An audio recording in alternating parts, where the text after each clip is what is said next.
শরীফ ওসমান হাদির কালি হচ্ছে মহাকাব্য। যদি জনগণের সামনে আইসা সুশীল কথা বলেন, তারপরে রাস্তায় দেব। হাদি হত্যার বিচার না হলে এই পতাকার অক্ষুণ্ণ থাকবে না, এটা আপনাদেরকে বলে দিলাম।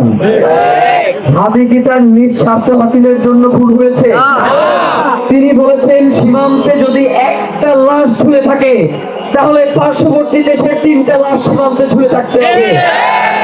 তিনি বলেছেন বাংলাদেশে যদি ভারতীয় আধিপত্যবাদ কায়েম করে বাংলাদেশের স্বাধীনতাকে বিনষ্ট করে দেওয়া হয়, পার্শ্ববর্তী রাষ্ট্রের স্বাধীনতা অক্ষুণ্ণ থাকবে না।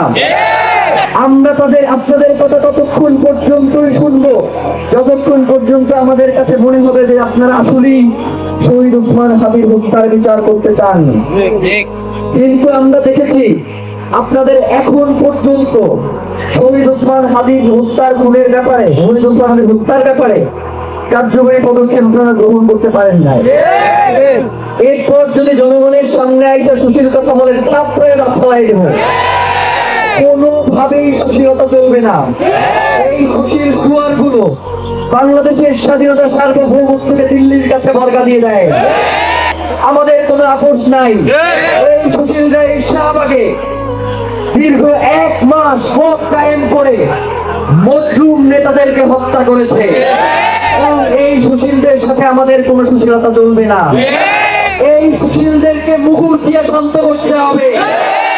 শরীফ ওসমান হাদির কালি হচ্ছে মহাকাব্য। এই কালিকে যারা বিভিন্ন আঙ্গিকে বিশ্লেষণ করতে চায়, যারা বিভিন্ন অন্তঃপ্রত্যঙ্গের মাধ্যমে এই কালির ব্যাখ্যা দেয়, আপনাদেরকে একটা ভালো কথা বলি।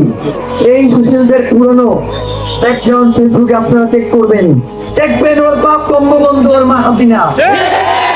সুতরাং এদের সুশীল কথায় আপনাদেরকে কোনোভাবেই এই ইনসাফের লড়াই থামানো যাবে না। এই সরকার কখন নির্বাচন দিবে, কখন নির্বাচন হবে, এই নিয়ে তারা রাজনৈতিক দলগুলোর সাথে ঘন্টার পরে ঘন্টা লাভ করতে পারে। কিন্তু আমার 1400 মা বোন যারা তাদের সন্তানকে হারিয়েছে, যারা তাদের ভাইদেরকে হারিয়েছে, তাদের সাথে একদিন বসবার প্রয়োজন এই সরকার মনে করে নাই। অথচ জুলাইয়ের মাধ্যমে এই সরকার, যখন তাকে বলা হয় আপনি তো নির্বাচিত সরকার, তখন তিনি বলেন যে জুলাইয়ের জনতা আমাকে ক্ষমতায় বসিয়েছে।